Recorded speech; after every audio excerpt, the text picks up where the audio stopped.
हरियाणा में 5 अक्टूबर को वोटिंग है और इस बीच में सिर्फ एक सवाल हर किसी के जहन में घूम रहा है कि किसकी सरकार बन रही है। कांग्रेस और बीजेपी ने हरियाणा में बिल्कुल अलग लेकिन बेहद ही समान चुनावी रणनीति अपनाई है। कांग्रेस ने अपने अधिकांश टिकट जाटों को दिया है और बीजेपी ने सामान्य वर्ग के उम्मीदवारों पर दांव लगाया। इनमें ब्राह्मण, बनिया, पंजाबी, खत्री और राजपूत समाज से ज्यादातर उम्मीदवार हैं। बीजेपी ने करीब 40% विधायकों के टिकट काट दिए हैं। वहीं कांग्रेस ने अपने 2019 के अधिकांश विधायकों को दोबारा मौका दिया है। दोनों पार्टियों के घोषणा पत्र बिल्कुल समान हैं और ये भी देखें तो सिमिलर में से दोनों दलों में महिलाओं को कैश में मदद मिलेगी, एलजेपी सिलेंडर हो या फिर इसमें छूट की बात हो, सरकारी नौकरियों के वादे भी किए हैं। इस बीच में राजनीतिक जानकार अमिताभ तिवारी और योगेंद्र यादव ने हरियाणा चुनाव को लेकर भविष्यवाणी की है।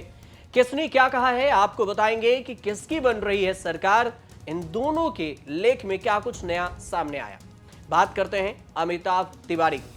अमिताभ तिवारी लिखते हैं कि 2024 के आम चुनाव में 68% एससी और 51% ओबीसी ने इंडिया ब्लॉक का समर्थन किया था। ये दोनों समुदाय 2024 के विधानसभा चुनाव में किंग मेकर की भूमिका में उभर सकते हैं। बीजेपी को उम्मीद है कि दलित वोट कांग्रेस, बसपा और आजाद समाज पार्टी के बीच में बंट जाएंगे, जबकि नायब सिंह सैनी के सीएम चेहरे के रूप में होने से कांग्रेस की जाति जनगणना की पीच बेअसर हो जाएगी और उसे 2024 में खोए हुए ओबीसी वोट वापस मिल जाएंगे। 24 सीटों पर दोनों पार्टियों के पास जाट उम्मीदवार हैं।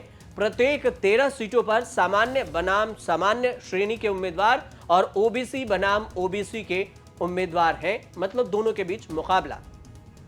एससी उम्मीदवारों के लिए 17 सीटें आरक्षित हैं। 12 सीटों पर जाट बनाम सामान्य वर्ग, 4 सीटों पर जाट बनाम ओबीसी और 8 सीटों पर सामान्य बनाम ओबीसी के मुकाबले हैं। सिर्फ 2 सीटें ऐसे हैं जिस पर मुस्लिम बनाम मुस्लिम मुकाबला होने जा रहा है। सिर्फ 1 सीट पर सिख बनाम सिख मुकाबला हो रहा है। 1 सीट पर मुस्लिम बनाम ओबीसी मुकाबला होगा। 2 सीट पर मुस्लिम बनाम सामान्य वर्ग का मुकाबला है और 3 सीटों पर सिख बनाम सामान्य का मुकाबला होना है। पिछले रुझानों के आधार पर सामान्य वर्ग, ओबीसी विधायकों के बीजेपी टिकट पर जीतने की संभावना ज्यादा है, जबकि जाट और दलित विधायकों को अगर देखें तो जाट और दलित विधायकों के कांग्रेस के टिकट पर चुने जाने की संभावना ज्यादा है। कांग्रेस को जीत के लिए जेजेपी, इनेलो और अन्य के परंपरागत वोट बैंक में सेंध लगानी होगी। रिजर्व सीटों पर बेहतर प्रदर्शन करना होगा। तो वहीं योगेंद्र यादव कहते हैं कि हरियाणा में सरकार तो कांग्रेस की ही बन रही है, वो भी हवा आंधी से नहीं सुनामी से सरकार बन रही है। योगेंद्र यादव का बयान सुनिए। पहली संभावना तो यह है कि पूरे हरियाणा में कांग्रेस की हवा चलेगी और उसको बहुमत आएगा। यह सही है या नहीं? फिर बोला कि भाई दूसरी संभावना क्या है?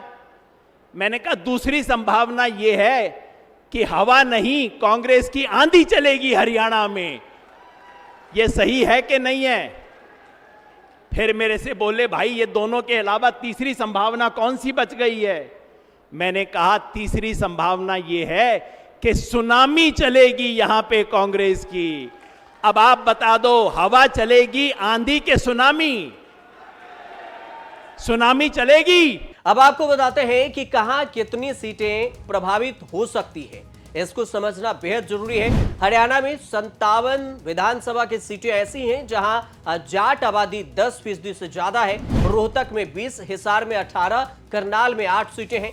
2019 के चुनाव में कांग्रेस ने 20, बीजेपी ने 19 और अन्य ने 18 सीटें जीती और ये 49 सीटों पर जाटव अनुसूचित जाति की आबादी 10% से ज्यादा है। इनमें हिसार में 10, अंबाला और रोहतक में 9 और गुरुग्राम में 8 सीटें हैं। 2019 में बीजेपी ने इनमें से 21 सीटें जीती, कांग्रेस ने 15 और अन्य ने 13 सीटें जीती। 25 सीटें ऐसी हैं जहां पर ब्राह्मण आबादी 10% से ज्यादा है। इनमें से रोहतक में 8 सीटें, अंबाला में 6, करनाल और फरीदाबाद में 4-4 सीटें हैं। 2019 में बीजेपी ने 13 सीटें जीती, कांग्रेस ने 8 सीटें और अन्य ने 4 सीटें। 17 सीटें ऐसी हैं जहां पर पंजाबी, खत्री, अरोड़ा आबादी 10% से ज्यादा है। अंबाला और हिसार में 4-4 हैं। रोहतक और फरीदाबाद में 3-3 सीटें हैं। 2019 में ये सीटें बीजेपी के खाते में गई थी। बीजेपी ने 13 सीटें जीती थी, जबकि कांग्रेस को सिर्फ 1 और अन्य को 3 सीटें मिली थी। 10 सीटों पर अहीर आबादी और 10% से ज्यादा है। इनमें से गुरुग्राम डिवीजन में 9 सीटें हैं और इन सीटों पर बीजेपी का कब्जा है। कांग्रेस को मौजूदा विधायकों पर भरोसा है तो बीजेपी को नए चेहरों पर उम्मीद। कांग्रेस ने 2019 में 31 सीटों पर चुनाव जीता और इस बार 29 मौजूदा विधायकों को टिकट देकर भरोसा जताया है, जबकि बीजेपी ने अपनी 40 में से 15 विधायकों के टिकट काट दिए और नए चेहरों पर दांव लगाया। कांग्रेस मौजूदा नेतृत्व पर भरोसा कर रही है, जबकि बीजेपी सत्ता विरोधी लहर को बेअसर करने और नए चेहरों पर भरोसा कर रही है। दोनों पार्टियों ने बेरोजगारी, सरकारी नौकरियां, महंगाई, सब्सिडी वाले एलजेपी सिलेंडर और महिलाओं को कैश में मदद मिलेगा, कृषि संकट यानी कि एमएसपी से निपटने के वादे किए हैं। अब देखना दिलचस्प ये होगा कि चुनाव परिणाम जब 8 अक्टूबर को आएंगे तो फिर हरियाणा का ताज किसके सिर पर चढ़ता है। मतलब कांग्रेस जीतती है या फिर बीजेपी, ये चुनाव परिणाम आने के बाद ही पता चलेगा। फिलहाल आप देखते रहिए न्यूज़ तक।